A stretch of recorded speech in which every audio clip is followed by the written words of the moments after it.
We've been talking about the game. Everyone in this room this morning, you're a part of the game, whether voluntarily or involuntarily. Every single person in the room is a part of the game. And as long as you're on this planet, and as long as you're breathing, and as long as you're here today, you're in the game. You're in the game. And last week we talked about the object of the game, the object of life, according to Jesus, is breathtakingly simple. He said, here's the purpose of the game. Here's the object, the whole reason for the game. And he said, this is the reason for the game, is to be rich toward God. To be rich toward God. So in other words, don't spend your one and only life trying to play master of the board. And we talked last week about how used a Monopoly said, and we talked about how we get so caught up in the game and acquiring and getting stuff, and pretty soon we think that we have mastered the game. And Jesus said, don't spend your one and only life trying to master the board or master the game, because you can't win. You can't win that game, but you can be rich toward God.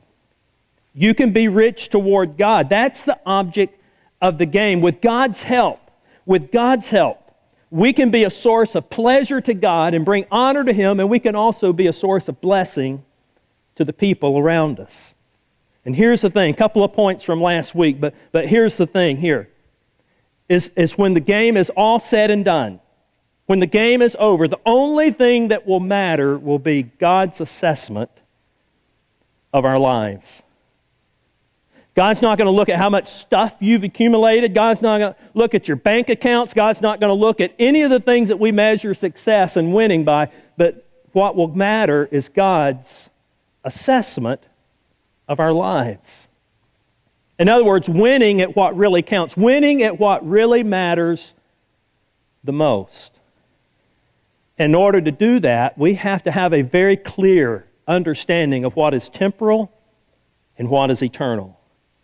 Did anybody use sticky notes this past week?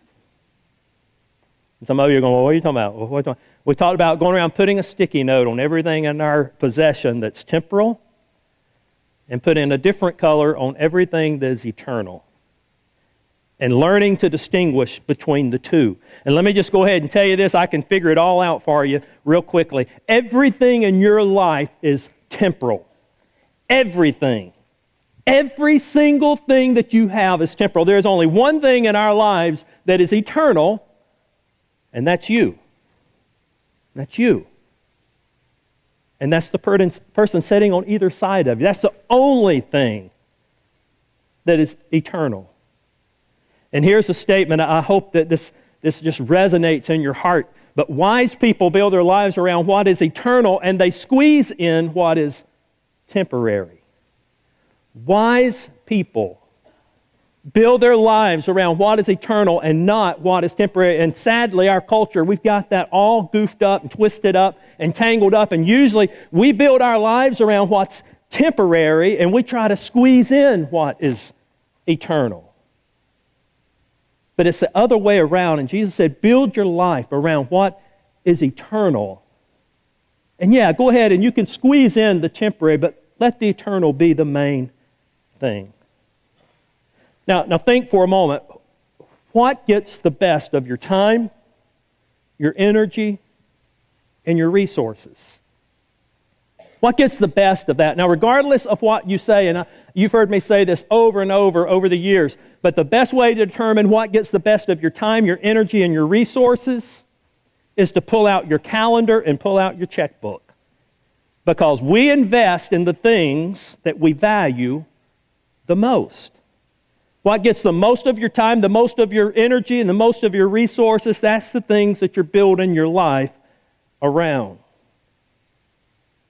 Let me ask you this, what relationships do you value? And how much time and energy and resources do you invest in those relationships? I'm saying all that to say this, that everything in our life, at the end of the game, it'll go back in the box. I don't care how much we've got, how much we've acquired. At the end of the game, just like that Monopoly game, you can have all the houses and hotels and property and money and cash. You can have it all, but when the game's over, the family's going to get up and they're going to walk away, and you're going to be the one left there putting all the stuff back in the box, putting the box away. So here's what we're going to talk about this morning. Is in every game that you play or participate in, there is a system in place to keep score. How you keep score. The score determines the winners. The score determines who comes out on top. So today we're going to talk about scorekeeping. And here's a fact now. Here's a fact about every single one of us. By nature, we are all scorekeepers. For instance, you walk up to a game, maybe you're going to see it live, or you're walking into a room and the game's on television, and you walk up to the game or you walk in on that game, and what's one of the first questions we always ask? What's the score? What's the score? Who's winning? What is the score? And that's the first question we ask. Every game has a system for keeping score, and it determines the winners from the losers. The score basically defines reality. Doesn't matter how well you play. I mean, you can say, man, we played really good. We lost 59-7, but we played really good, and we had some great plays, and we just got a great little team, and they just, that stuff doesn't matter. You lost. You got beat. You got your eyes beat out 59-7. The score defined reality. You can say, well, we played good, but it doesn't matter. And every game has a system for keeping score. If you're playing Monopoly, you keep score by the amount of money and property, deeds, hotels that you have. If you're playing football, you score it by touchdowns and field goals, or poker is with chips, and basketball is with baskets made. And if you play golf, it's the one with the highest score that wins, or at least that's what I keep telling myself. And you have a scorekeeping system that determines winners from losers. And in life, we also, by nature, are scorekeepers. Because in life, we want to know how we're doing. We want to know if our life is on track, if what I'm doing really matters. In other words, we want to know what the score is in our life. Our sense of the score exerts a powerful influence over our behavior and over our lives. To prove this point, I probably could have dropped in almost any of your homes yesterday during the middle of the games, and I could have proven this point right here, that a sense of score exerts a powerful influence over our behavior and our lives. You see, our behavior is inevitably aimed at achieving a higher score level, higher point total. When we talk about keeping score, we're basically talking about how we define success. You see, we don't start out on our own making up or inventing our own scoring system. It's usually something that we've been taught or something that we learned on our own early. Some of the most important scorekeepers in our life. Think about it. Who were the scorekeepers in your life? If you're like me, it probably started out with your parents. You knew that how do you get your parents' attention? How do you get their smiles? How do you win their approval? And all this. There were certain things that you would do as a child that you would score points with your parents. As students, we looked for gold stars and smiley faces and report cards, and all of those were ways that we could score with the teachers, our peers. If what you wear and who your friends are and what you have, that was the way we kept score with peers. And then there were coaches who kept score with our performance and our points and our stats. And you could go down the list of coworkers and bosses, and even our neighbors keep score. You may not realize it, but they're keeping score. They're watching what's parked in your driveway. They're watching the house you live in. They're watching the way you landscape your yard. They're looking at that boat in your yard. They keep score. So scorekeeping is nothing new. In fact, the Bible is full of people who kept score and found ways to keep score with their lives. You can go all the way back to the book of Genesis. There were two brothers, Cain and Abel. And Abel offered his offering to God, and it found favor with God, and Cain offered an offering, and it wasn't accepted by God, and Cain became very angry because he kept score by whose offering and whose sacrifices God accepted, and he got so mad that he wound up killing his brother. There were two women in the Bible, Rachel and Leah. They were married to the same man, Jacob. And it's interesting, this is the Bible, this is right from the Scripture. It said Rachel, describing her, said Rachel was lovely in face and in form. In other words, she was hot. But Leah, and this is what Scripture said, Leah had weak eyes. I don't even know where to begin with that one. I guess maybe that was their way of saying, she's got a good personality, real sweet lady. But whatever it was, Jacob, he loved Rachel more than Leah, but Leah was the one that was able to give him babies. And she kept having sons, and then Rachel would try to catch up, and it was back and forth, having sons, and finally it was a tie game. Each of them had 6 sons. And then Leah broke the tie, and she had a baby girl. She scored better. Of course, then there was Saul and David. And Saul was king. He was a mighty warrior, but when he would come home from battle and the women would get out on the street and begin to dance, and they would say, Saul has slain his thousands, but David has slain his tens of thousands. And suddenly Saul began to look with an evil eye at David, because you see, Saul kept score by the number of kills and the popularity with the people. And if you were here last week, we talked about a story Jesus told about a rich fool. And he was keeping score with material goods, and he thought he was racking up points by all of his acquisitions and all the stuff that he had amassed. And in fact, he thought he had actually won the game. He thought he was master of the board. And he said, now I can take it easy, I can rest, because I won the game. But you see, he thought the score was kept by determining how much stuff he had. And his scoring philosophy was basically the one with the most toys wins. We even keep score over history. We've kept score in the religious world. You go back and you'll read where people kept score. The religious people kept score by how well they kept the rules or how holy they appeared. So scorekeeping is nothing new. It's been around since the beginning of time, and it's been around throughout history. But the question that we have to deal with today is simply this, the question of how do you keep score? How satisfied are you with the scoring system that you're living with? You see, we commonly tend to keep score with 3 C's, with comparing, with competing, and with climbing. Comparing, competing, and climbing. The first one, comparing. Psychologists tell us this, that people usually engage in 3 types of comparing. We compare our situation to those who are better off than us, so we're upward comparison. We compare ourselves with those who are equal with us or on the same level with us, and that's called lateral comparison. And then we compare ourselves with those who are worse than us, and that's called downward comparison. And each one of these comparisons carries a grave danger with it, because when we're comparing upward, we tend to envy.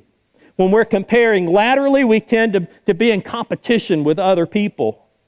And when we compare downwardly, it results in arrogance. You see, when it comes to affluence, we tend to compare ourselves with those who are just a little bit better than we are, to give us something to aim for. We hope one day to get to that level of success. But not only does this type comparing, does it lead us to an attitude of ingratefulness. We're not grateful for what we have. We're always wanting a little bit more.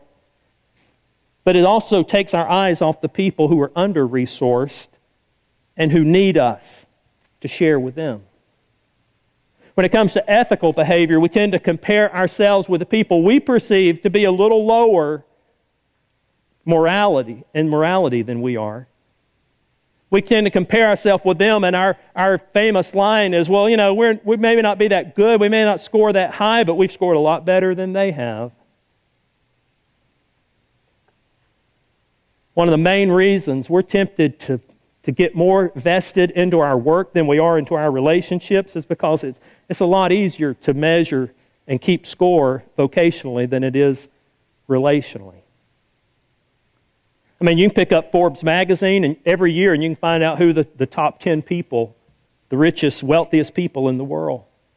You can pick up People magazine and you can find out every year who are the most popular people in the world. You can even go to Walmart and go in the card section and you can get a baseball or a football or basketball card or whatever, and you can flip it over on the back and you can read that person's entire stats, the success of their career. You can find it all on the back of that little card. But to find out how I'm doing in relationship with other people, that's much more subjective. That feedback is a little fuzzier. It takes a lot longer.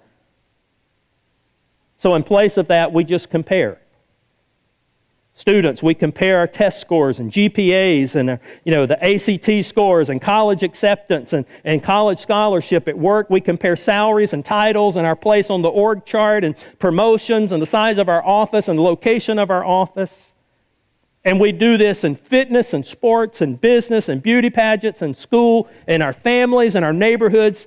We do it everywhere. How do we score? How do we get better than someone else? And these things even happen in the church world. I often try to avoid going to pastor meetings and pastor conventions because it seemed like every one, the first thing we would ask each other is, well, how's your church? Which was translated, how big is your church? And find ourselves avoiding people. But if your church was really doing good, it's really healthy and really big, then you were the one going around asking everybody, well, how's your church doing? How are you doing? Because you were waiting for that reciprocal question of, well, how is your church? Well, let me tell you about my church. See, it happens in all areas of our life. The comparing. Another system that we use for scoring is competition. Competition. We're just comparing, and we're trying to best one another. We're not only competing, we're trying to outdo one another. Now, let me just go ahead and tell you this, that there is not a more competitive person in the room than your pastor. Okay? This is, you're looking at someone who does not like to lose. I do not buy into the fact that everybody needs a trophy. Bless their heart, they were on the field. They were picking daisies, but they were on the field, so they deserve a trophy. I'm not that guy, okay? I'm sorry. I'm not that guy. I'm not the guy that says, hey, it doesn't matter whether you win or lose. It's just how you play. I want to win, period. If you don't believe me, ask my family. I don't like to lose. I like to win. I'm competitive in that way. And a lot of people in this room, you're the same way. Competition can be good and it can challenge us to new levels of determination and to persistence, but it can also be toxic and it gives rise to envy and jealousy, especially when we're tempted to cheat in order to come out ahead. It poisons the soul when winner or loser becomes a label that we wear that shows our worth or our identity. So whether it's sports or business or school or family or whatever it may be, anything else, we become obsessed with, am I the best? Am I the fastest? Am I the smartest? Am I the best looking? Hey, there's no sports arena today that I know of that are selling those big foam hands with 2 fingers up. You know what I'm talking about? There's not a big market for, hey, we're number 2, baby, we're number 2. There's no market for that. It's always number 1. Scorekeeping definitely brings out the competitive side of us. I read a story by Harold Kushner, and he wrote about a very bright, driven pre-med student. He was at a very competitive college, and while traveling in the East during the summer before his junior year, he met a guru who said, don't you see you're poisoning your soul with all this success-oriented way? Your idea of happiness is to stay up all night studying for exams so you can get a better grade than your best friend. Your idea of a good marriage is not to marry the woman who will match your soul, but to win the girl that everybody else wants. That's not how people are supposed to live. Come join us in an atmosphere where we all share and love one another. And this young man was ripe for this, so he called his parents, told them he was dropping out of school, and he was going to live in this community. 6 months later, they received a letter from their son. It said, Dear Mom and Dad, I know you are not happy about my decision, but I want to tell you how it has changed my life. For the first time in my life, I am at peace. Here, there's no competing, no trying to get ahead of anyone. This way of life is so in harmony with my inner soul that in only 6 months, I've become the number 2 disciple in the entire community, and I think I can be number 1 by June. We can turn everything into a competition, even spirituality. And then the third one is climbing. Climbing. For some, their scoring system is simply based on a ladder. If I can just get one more rung up the ladder. And for every rung they reach, there's a twinge of pleasure, but then they realize it doesn't satisfy very long. And they're always feeling the need to climb one more step, one more step. And generally, the longer you're on the ladder, the further apart those rungs seem to be, and the harder to get to. You see, we live in Ladderville, and once you get on that ladder, it's very hard to get off. We look at people higher up on the ladder and we feel discontent, and seldom do we look down the ladder to realize, hey, look how far I've come, the progress that I've made. For so many, their lives revolve around getting to the next rung of the ladder, and that's how they keep score. And oftentimes when they do reach the top of that ladder, it's not what they thought it was, and suddenly they realize that they had leaned their ladder on the wrong building entirely. It wasn't where they wanted to go. These are some ways that we keep score, but what about God? How do you think God keeps score? What do you think God's scoring system looks like? Paul talked about it in Philippians, and this is what he had to say. You must have the same attitude that Christ Jesus had. Though he was God, he didn't think of equality with God as something to cling to. Instead, he gave up his divine privileges. He took the humble position of a slave and was born as a human being. When he appeared in human form, he humbled himself in obedience to God, and he died a criminal's death on a cross. The entire life of Jesus isn't the story about somebody climbing up the ladder, but it's the story of someone coming down the ladder. His entire life is a series of demotions. To begin with, Jesus, he was the very nature God. I mean, he was at the top of the universal organization chart. He was there in creation. He was at the very top. All power was his. He could beckon and call anything he wanted into existence. He was at the top. He was God. And he said he gave up his rights to the things, to have things his own way, and he became a servant. But he didn't just become any servant because the angels were servants. So he went just a little bit lower and he said, I'll become a human being, flesh and blood. I'll experience all the need and limitations that humankind experience. And even on a human level, some humans are born kings and celebrities and rock stars. So he said, I'll take it one step lower. So Jesus took another demotion and he humbled himself and was born in a stable as a poor peasant son to a penniless couple. But he wasn't satisfied on that rung. He said, I'll take it even lower. And I'm going to become obedient to death. And even that wasn't enough. He said, not just any death, I'll die a criminal death. Death on a cross. Powerful story. And see, this is it. The problem with spending your life climbing up the ladder is you'll go right past Jesus because he's coming down. And all of our effort to get to the top and be the best and score the most, he said, and your effort to go up, you're going to miss Jesus because he's coming down. And ironically, the moment that he looked the most like a failure by the world's scoring system was the moment of greatest triumph in his Father's eyes. Let's read on.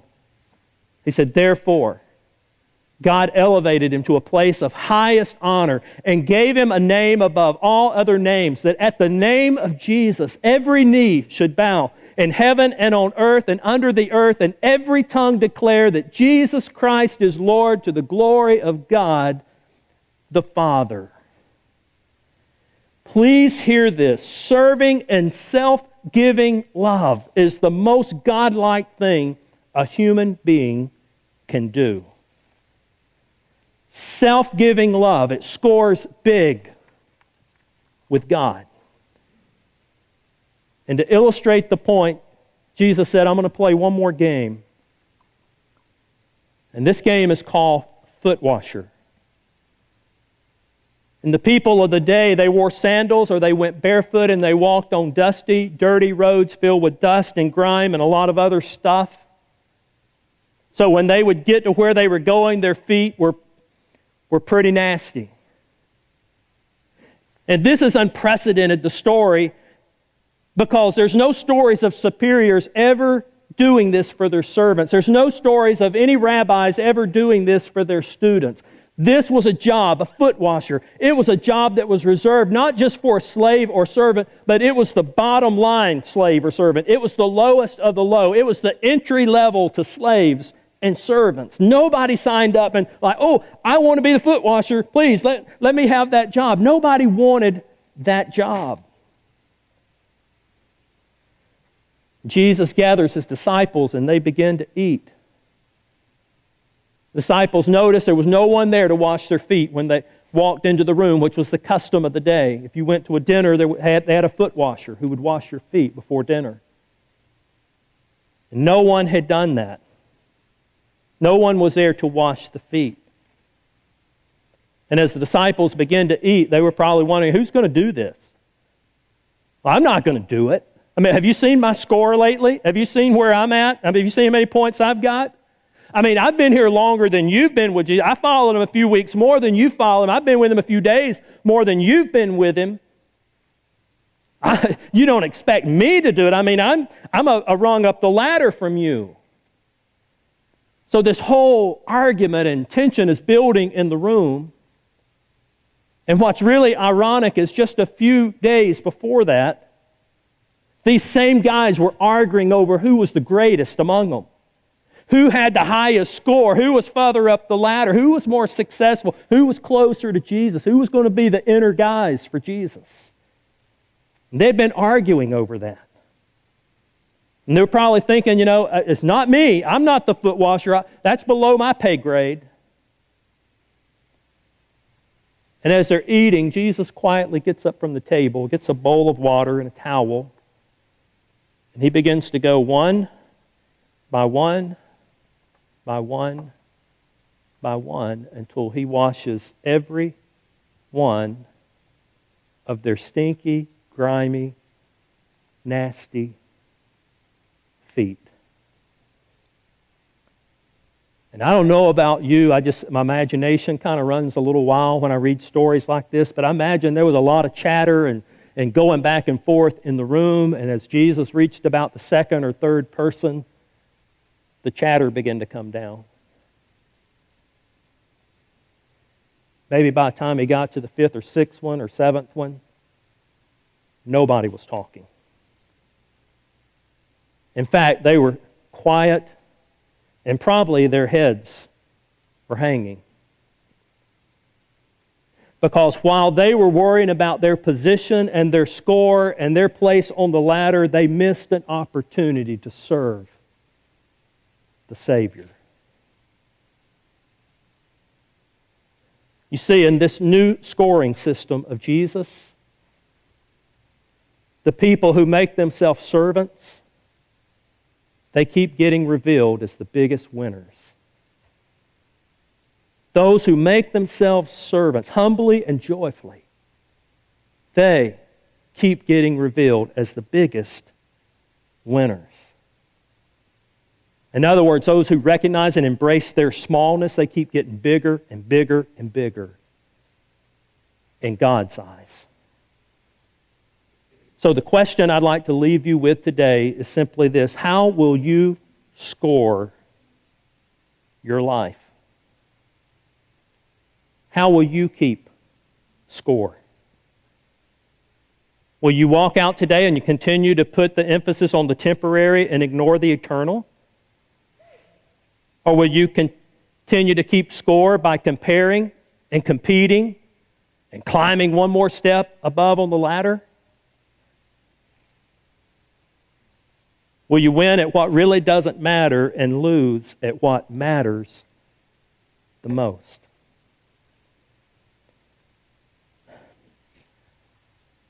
I don't know about you, but I want to win at what matters the most. And that starts by humbly submitting ourselves to Christ. Humbly bowing before Him, humbly submitting our lives to Christ. And saying, I don't live to acquire, I don't live to keep score, I don't live to climb another rung on the ladder. I simply want to live for Your glory and to honor You.